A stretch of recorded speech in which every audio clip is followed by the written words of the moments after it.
Jed, ano yung paliwanag ni Senator Lacson? Bakit dapat sana dumalo sa Senate hearing si Representative Romualdez?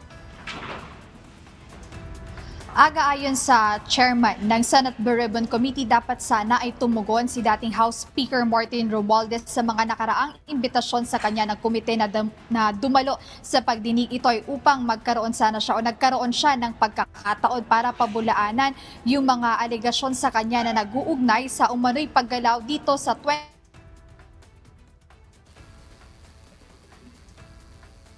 Binigyang diin ni Blue Ribbon Chairman Senator Panfilo Lacson na dapat sana ay sinunod ni dating House Speaker Martin Romualdez ang mga imbitasyon ng Senate Blue Ribbon Committee na dumalo sa mga pagdinig nito noong Nobyembre at Enero. Inihayag ni Senator Lacson na hindi bababa sa 2 beses na inimbitahan ng komite si Leyte 1st District Representative Romualdez, ngunit hindi siya dumalo. Ayon sa senador, pagkakataon na sana ito ni Romualdez napabulaanan ang mga aligasyong nag-uugnay sa kanya sa kontrobersya sa national budget na naiugnay naman sa mga maanumalyang flood control project at iba pang irregularidad.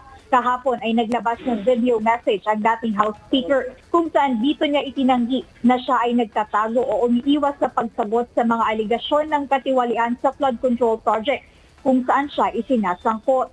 Sa nasabing video, itinuro rin ni Romualdez sina dating Senate President Francis Chis Escudero at former House Appropriations Committee Chairperson Representative Zaldico na umano'y nasa likod ng mga desisyon sa national budget. Kaugnay nito, sinabi rin ni Congressman Romualdez na hindi siya bahagi ng Bicameral Conference Committee o ng Small Committee na gumawa ng umano'y mga pagbabago sa General Appropriations Bill o GAB matapos itong maaprubahan ng Senado at Kamara.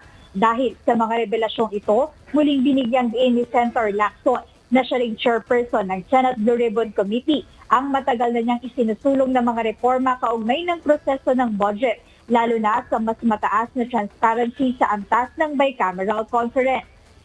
Kaugnay ng isyong ito ay wala pang inilalabas na pahayag o komento si dating Senate President Francis Chis Escudero doon sa mga ibinato sa kanyang aligasyon ni dating House Speaker Martin Romualdez, at bukod dito wala pa rin ibinibigay na mga komentaryo o pahayag ang iba pang mga senador kaugnay sa nasabing issue. Ayan munang update mula rito sa Senado. Balik sa inyo, Aga.